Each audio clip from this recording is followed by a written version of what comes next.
भ्रष्टाचार में 7 दरोगा, 6 मुंशी सहित 30 पुलिसकर्मी निलंबित। जी हाँ दोस्तों, जैसा कि आज आपने ये समाचार पत्रों की हेडलाइन पढ़ी होगी, न्यूज़पेपर में ये खबर पढ़ी होगी। आगरा में पुलिसकर्मियों पर एक लंबे अंतराल के बाद एक बड़ी कार्रवाई हुई है।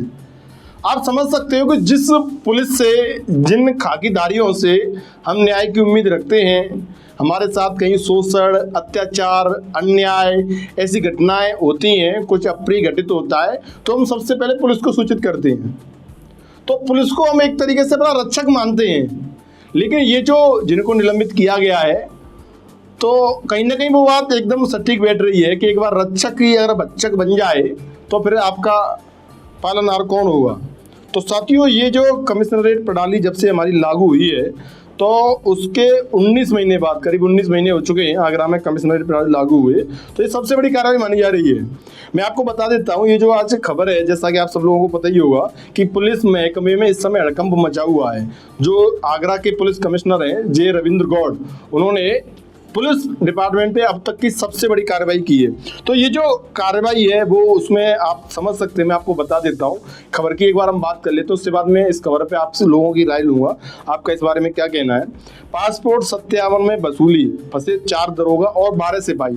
अब आप समझ लीजिए, पासपोर्ट बनवाने के लिए लोग अपना आवेदन करते हैं तो उसका सत्यापन होता है, वो पुलिस विभाग द्वारा किया जाता है। पुलिसकर्मी जाते हैं, लोगों के घरों पर जाते हैं, फिजिकली जा रहे हैं, उनसे मिल रहे हैं, वो सत्यापन कर रहे हैं। तो सत्यापन के मामले में रिश्वतखोरी के आरोप में, तो ये जो रिश्वतखोरी की जांच कराई गई बाकायदा, उसमें वो लोग संलिप्त पाए गए या उन पर ऐसे आरोप लगे हैं तो उनको निलंबित किया गया है। वहीं ऑटो चालक से मारपीट में गिरी गाज, एक पुलिसकर्मी है, उन्होंने ऑटो चालक से मारपीट की और उनका जो आरोप लगा कि ऑटो चालक से मारपीट के बाद उन्होंने रुपए छीने। थाना छत्ता का मामला है, वहाँ पे जो तैनात दरोगा थे शांतनु अग्रवाल और मुंशी संजीव कुमार को निलंबित किया गया है। सिपाही नकुल कुमार, सुमित कुमार, अभिषेक को भी निलंबित किया गया है। 5 के विरुद्ध विभागीय जांच भी हो सकती है।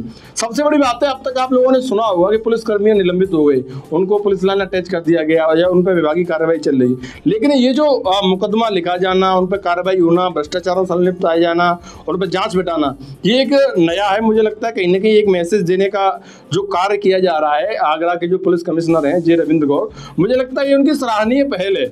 आमतौर पे देहात क्षेत्र में हम चले जाए, जो लोग कम पढ़े लिखे हैं, जिन्हें जानकारी नहीं है, जो उन चीज़ों को नहीं समझते हैं, तो आमतौर पर देखने को मिलता है पुलिस वाले लोगों को अड़काते हैं, गाली गलौज करते हैं। ऐसा भी पुलिस वालों का रवैया आप लोगों ने देखा होगा अक्सर तौर पे। गांव के आप एक साधारण मजदूर या किसान परिवार से आप कह दीजिए कि आप पुलिस थाने में चले जाइए, तो उनका पुलिस थाने में जाने को लेकर इसी बात से उनको ऐसा भय लगता है, माने कि हम पुलिस थाने में जाएंगे, पुलिस थाने में पुलिस का बर्ताव कैसा हुआ, पुलिस का रवैया कैसा हुआ। चूंकि अब तक जो पुलिस का जो टैगलाइन बन चुकी है, पुलिस के लेकर जो एक हुआ तैयार हो चुका है, एक जो लोगों के दिमाग में जो उनकी इमेज बन चुकी है वो ऐसी है कि पुलिस वालों के पास में जाएंगे, वो पकड़ेंगे, मारपीट करेंगे, गाली गलौज करेंगे।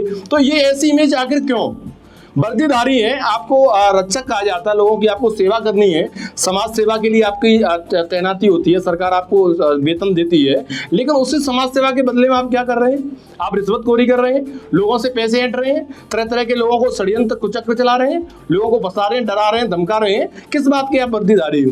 तो ये जो कार्रवाई है, मुझे लगता है कि ये जो कार्रवाई हुई है बहुत बड़ी कार्रवाई है। इतनी बड़ी संख्या में एक साथ आप समझ लीजिए 7 दरोगा, जो लोग 2 स्टार लोग होते हैं, दरोगा हैं, अच्छी पढ़ाई करे, परीक्षा दे करके आए हैं, वो लोग इसमें निलंबित हुए हैं। 6 मुंशी निलंबित हुए और 30 पुलिसकर्मी जो कांस्टेबल हैं वो निलंबित हुए हैं। तो साथियों, ये जो कमिश्नरेट प्रणाली लागू हुई है आगरा में, उसके बाद अब तक की सबसे बड़ी कार्रवाई मानी जा रही है। तो एक बार मैं आप लोगों से भी पूछना चाहता हूं कि आप इस कार्रवाई को सही मानते हैं या गलत मानते हैं, और ये कार्रवाई कितनी प्रभावशाली होगी?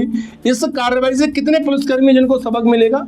क्या वो पुलिसकर्मी इस कार्रवाई से सबक ले पाएंगे? क्या जनता और पुलिस का जो रिश्ता है वो एक अच्छी स्थिति में जा पाएगा? क्या उनके जो संबंध है वो मधुर हो पाएंगे? तो इसके बारे में साथी आप लोगों का क्या कहना है? ये जो जे रविंद्र गौड़ कमिश्नर हैं आगरा के, उनके द्वारा पुलिसकर्मियों के विरुद्ध जो कार्रवाई की गई है, इस कदम को आप किस प्रकार मानते हैं? एक बार अपनी राय में कमेंट करके जरूर बताएं। धन्यवाद।